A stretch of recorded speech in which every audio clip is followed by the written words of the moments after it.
Centralized governance refers to most centralized systems of decision-making and management systems in which the protected area management bodies are directly subordinated to the central responsible authority. However, governance by a state agency means that the protected area management bodies are directly subordinated to a national agency. Centralized governance is the most unusual type of governance by government in Eastern Europe, with many particularities among the countries in question. The most representative example for this subtype is the case of Hungary. In Hungary, the national park directorates carry out the role of protected area management units. After the political changing, we have got a new system for the nature conservation, and it's working since that time.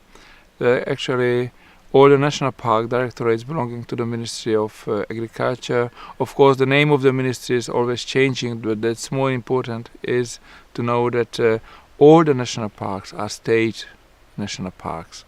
There are 10 national parks in Hungary, and all of them have got a task not in a national park, but they are working for nature conservation, all surrounded landscape protected areas and other nature reserves. A body of 5 to 11 experts were nominated by the ministry with an advisory role.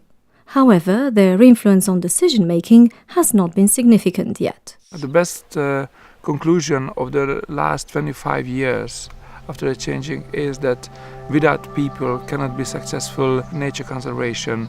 And of course we have to serve the local people's interest as well as the visitors and as well as the nature interest. Some of the governance systems in Eastern European countries include a specialized agency, which is subordinated to the central authority for the environment and has the role of both coordinating and supervising protected area management bodies. Such an agency exists in Finland, Metsähallitus, Parks and Wildlife Finland. Metsähallitus is a state enterprise that includes Parks and Wildlife Finland. It operates in the same way as a government agency under the direct supervision of the Parliament, the Ministry of Environment and the Ministry of Agriculture and Forestry. The financing is coming, of course, from the state budget. So the Parliament is accepting annually that what is the basic budget for us. And this government budget covers around 60 to 65% of our total costs. And others will come from the different sources, from municipalities, from EU projects, and also we are selling licenses for fishing and hunting and selling other items. Parks and Wildlife Finland is in charge of operational management of protected areas through its regional structures, development of management plans, visitor management, and it helps the Ministry of Environment in coordinating the protected area system at a national level.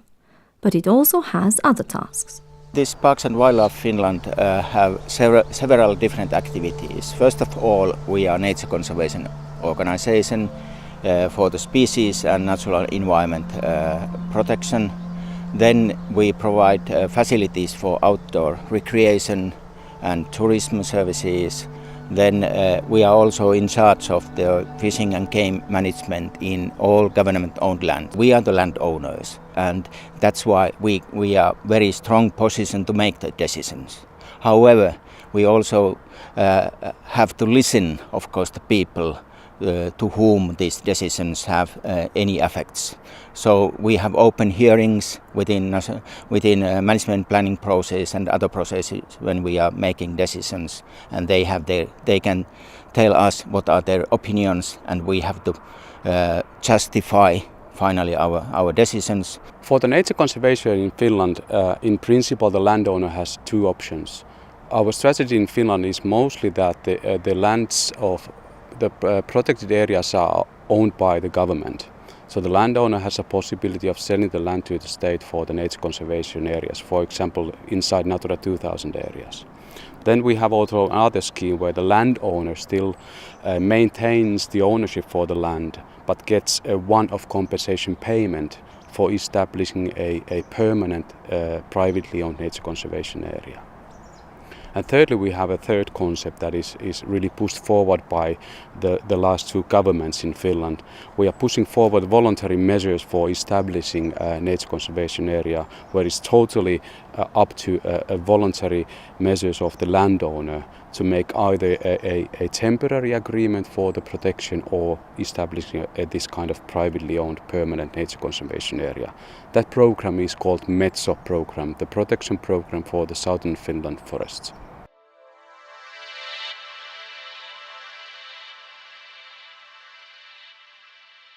One benefit is that probably all the national parks look like the same structure, and the national park can work together a little bit more easier because all the national parks do the same, and sharing experiences amongst the other national parks is better. It's a very good decision to centralize the management and nature conservation areas inside a single unit that is governing then all the areas, because it gets there you have also the cooperation between the areas is coming much more smoothly, rather than you would have different kinds of institutions or departments responsible for different national parks. One disadvantage is that we are belonging to the ministry, and in ministry, of course, this is a governmental body serving many political interests, and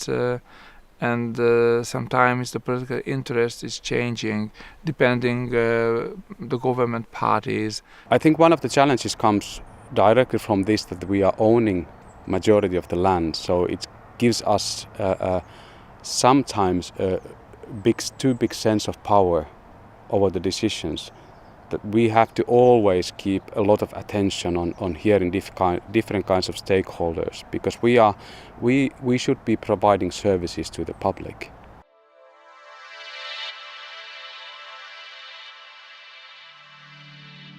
Despite the problems, there are significant changes and positive trends, with open-minded protected area authorities, managers and proactive stakeholders taking the lead in changing very centralized protected area government systems into more open and transparent participative systems.